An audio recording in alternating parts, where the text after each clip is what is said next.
Taxes are necessary to finance needed government spending. But taxes can be made a lot simpler and more efficient.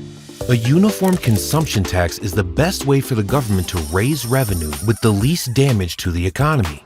This tax would replace personal, corporate, and estate taxes. It could operate as a national sales tax or a value-added tax. Under a consumption tax, people only pay taxes when they spend money, rather than on their income or assets. People who spend more, pay more. Earnings that are saved, invested, used to expand businesses, produce products, or employ people are left alone. A consumption tax would massively simplify the tax code. The corrosive perception that wealthy people use prominent lawyers to game the system would end.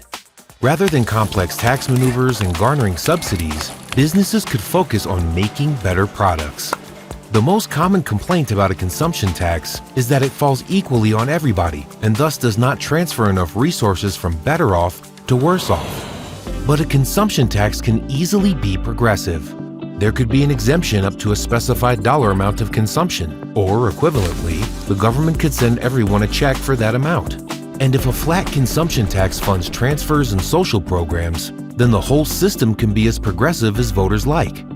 A consumption tax would simplify the tax code, promote economic efficiency, and increase political transparency.